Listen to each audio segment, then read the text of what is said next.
साथियों, जो आज पूरे भारत में घटनाएं हो रही है,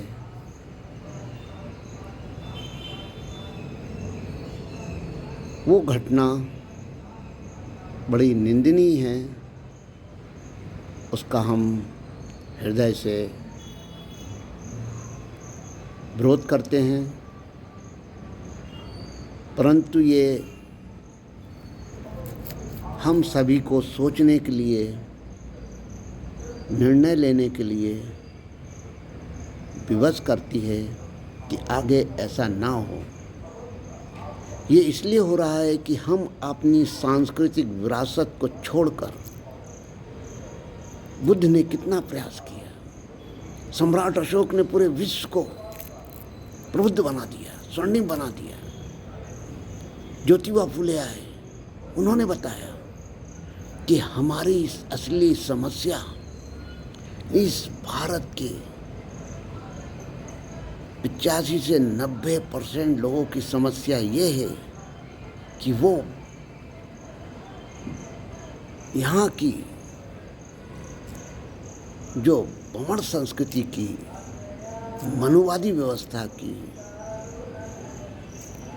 शूद्र और अति शूद्र की श्रेणी में आप रखे गए हैं, वही आपकी असली समस्या है। उससे निकलें। और उन्होंने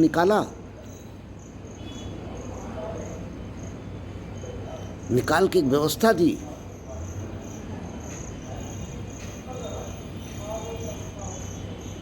परंतु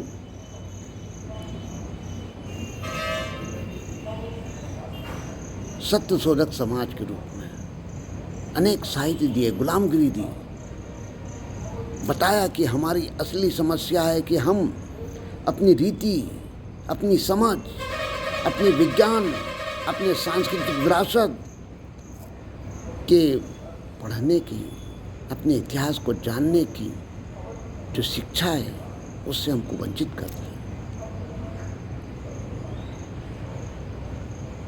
पेरियर ललई सिंह यादव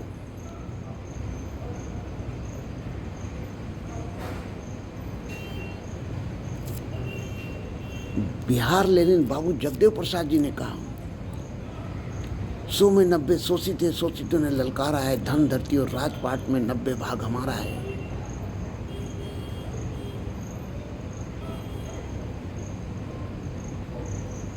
दस का शासन 90 पे नहीं चलेगा, नहीं चलेगा।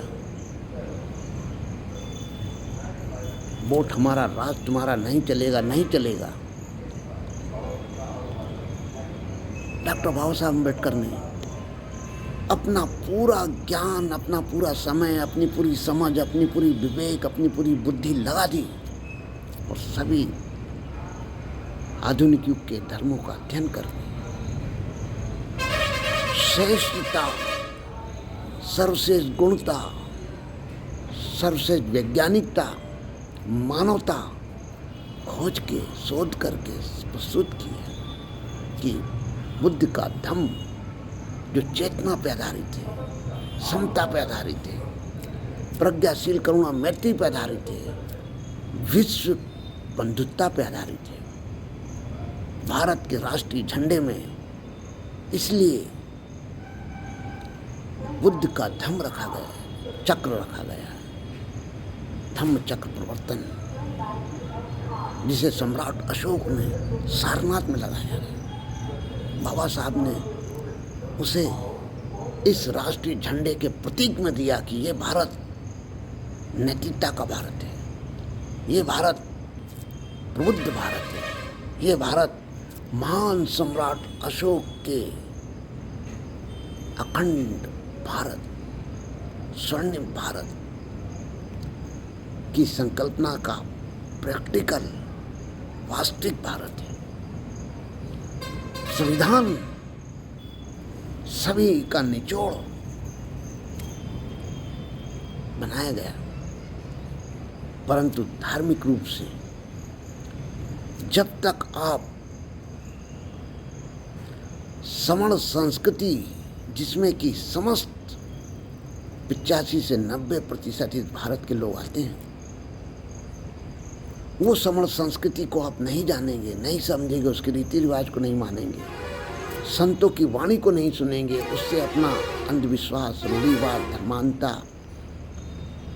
अज्ञान नहीं मिटाएंगे और समस्त प्रकार की नदियों की तरह महासागर में विलीन नहीं होंगे, जिसकी गहराई, जिसकी विशालता कोई नहीं नाप सकता, जो जीवन का अंतिम उद्देश्य लोकोत्तर चित्त, शांति, मुदिता और अपने जीवन में जीते हुए सद्गति को प्राप्त करना। ऐसे धम्म को छोड़कर यदि आप जितने भी भारत के महापुरुष हुए हैं, जितने भी भारत में ऐतिहासिक समण संस्कृति के राजा हुए हैं, यहाँ पर ज्ञान मार्ग को बढ़ाने के लिए सम्राट अशोक ने 84,000 स्तूपों का निर्माण कर दिया। बुद्ध ने त्रिपिटक में इतना ज्ञान भर दिया कि आज तक कोई उसको पढ़कर उसका पालन भी नहीं कर पा रहा। डॉक्टर बाबा साहब अम्बेडकर ने इतना अध्ययन करके विचार दिया शुद्धता के लिए, चित्त की निर्मलता के लिए, शासन करने के लिए, पर उस पे भी आप एक होकर इस शासन सत्ता को चला नहीं पा रहे, मानवता को स्थापित नहीं कर पा रहे। तो हमें अपने महापुरुषों की तरह लंबी लकीर खींचनी है। अगर किसी को छोटा करना है, अज्ञान को, कर्मकांड को, अविद्या को, समस्त प्रकार की जातिवाद को खत्म करना है, तो हमें अपने महापुरुषों की समण संस्कृति को बड़ा करना होगा। गांव गांव से, तहसील से, जिले से, प्रदेश से, राष्ट्र तक, जन जन तक स्थापित करना होगा, उस पर चलना होगा। और ये नेताओं की बस की बात नहीं है, इसमें पकना पड़ेगा, अध्ययन करना पड़ेगा, जीना पड़ेगा, तब आप नेतृत्व करके स्पष्ट आर या पार। यदि आप कल्पनाओं में जिएंगे, यदि आप मंजिल मालूम होते हुए उस पर चलेंगे नहीं, कभी नहीं पहुंचेंगे। तो मुझे दुख इस बात का है कि आपके साथ जो हो रहा है वो इसलिए हो रहा है कि ऐसा उसमें लिखा गया है। ऐसा करने के लिए उनके पास में उनके साहित्य हैं, उनकी रीति रिवाज है। आप उसमें फंसे रहना चाहते हो, आप उससे निकलना नहीं चाहते हो। आप जहर पहले वो पिलाते थे, अब आप खुद पीना चाहते हो अपने हाथों से। उस विषमतावादी व्यवस्था को का नेतृत्व कर उसको फैलाना चाहते हैं, आप उसकी गोद में पलना चाहते हैं। निकलिए, आइए, ज्ञान मार्ग में आइए, बुद्धि की शरण में जाइए।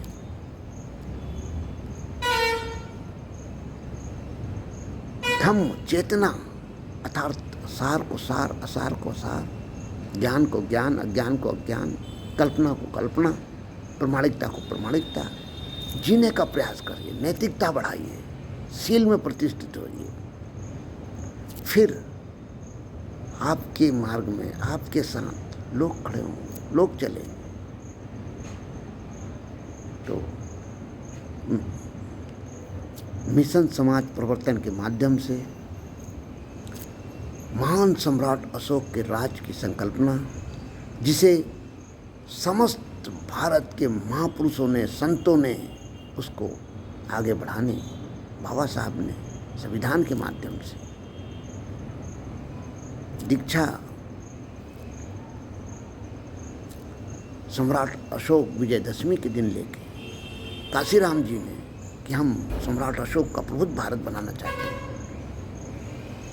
समृद्ध भारत बनाना चाहते हैं, नैतिक भारत बनाना चाहते हैं, जाति विहीन भारत बनाना चाहते हैं, उस स्वर्णिम भारत के लिए आप मुझे सपोर्ट करें। लेकिन आप हैं कि सम्राट अशोक को मानना ही नहीं चाहते हैं, सम्राट अशोक राज लाना ही नहीं चाहते हैं।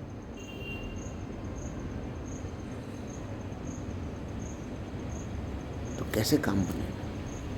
अब जाग उठो सम्राट अशोक के शेरों, इस जंगल में अब लोगों का रहना दूसर हो गया है। लोगों के लिए जगह जगह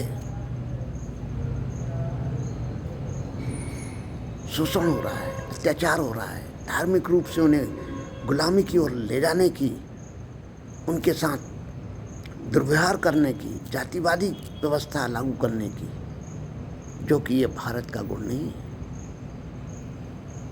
भारत बुद्ध का भारत है, शांति का भारत है, मानवता का भारत है, विश्व को संदेश देने का विश्व गुरु का भारत है। इसे आप फिर से खड़ा करिए, इसे फिर से जीवित करिए और देवा बोधि सर्वश्रेष्ठ ज्ञान को लेकर डॉक्टर दिनेश आपके बीच में इस व्यवस्था को, समण संस्कृति की व्यवस्था को स्थापित करने के लिए कार्य कर रहे हैं। आप सहयोग प्रदान करें, अपनी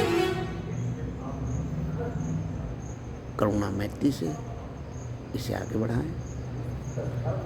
जय समण संस्कृति, जय भारत।